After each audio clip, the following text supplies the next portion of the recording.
The funny thing about ideas, especially ideas that are contrary to what most people think or say or do, is that they flesh out over time. So I might make a statement, Andy might make a statement that in or over the next few days and weeks becomes a more full thing. So I want to address a statement I've made and Andy's made multiple times in videos regarding competition.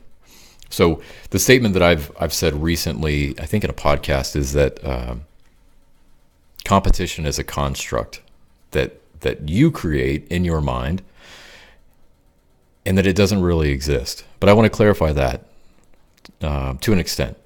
So, and then the rest can be mystery and smoke and mirrors, I guess, if you'd like. But I think this explanation will help some of you with this idea of competition.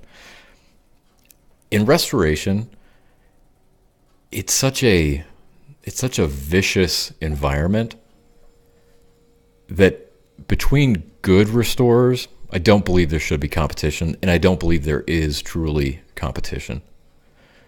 But I've had this question a few times in the past week or so. What about the hacks? What about the bad guys in my market? And my answer to that has evolved in, over the last couple of days. I don't think hacks are competition. I don't think bad guys and crooks are competition. And it's because of the restoration of environment by nature. I've said it's vicious. It's ruthless. So I don't think the hacks exist very long. And you might be able to give me examples of guys you know in your market that have been around 20 years and they're awful, and you come in behind them on projects on a regular basis, and you fix things and you deal with customers who've had terrible experiences.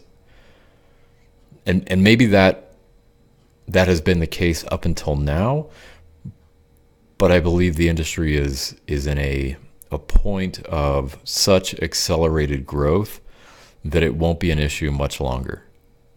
Because the industry is so vicious, hacks will either find themselves bankrupt or sued out of existence, or maybe even in jail, who knows, or they'll implode. Most often they just implode in on themselves because you can't be a bad restorer in the current economy and the current atmosphere.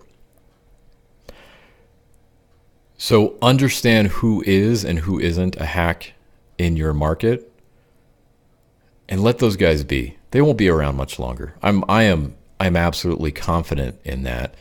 But find the guys who are, and gals. When I say guys, it's a universal you.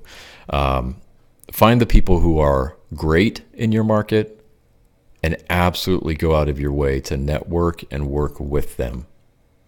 The reason we're so unique is because we are all about sharing ideas and encouraging each other and helping each other grow to the next level. Without that, I think we're any other trade organization. And in and of itself, I guess there's value in those organizations, and I'm certainly not calling out any specific organization. They all have their part, and most do great work. But what makes us different is that variable. The potential value in a movement like Restoration 2.0 or Restoration Rebels is so much higher than any other organization, simply because we're all kind of dedicated to, hey, the very best of us need to go to the next level. We need to grow. We need to continue to thrive in our markets. But don't worry about the hacks. That's the point I'm making. They're not going to be around much longer. The game is changing at a breakneck speed.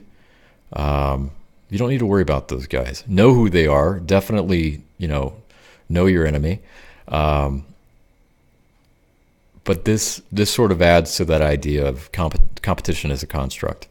Hacks aren't competition. They're just temporary resistance in what you're trying to do. But the good companies in your market, don't look at those folks as competitors. Look at them as allies and ally with them. It's crucial. It's crucial to your growth. It's crucial to the industry. and it's the best thing to do for the customer. That's all I got. Enjoy your day.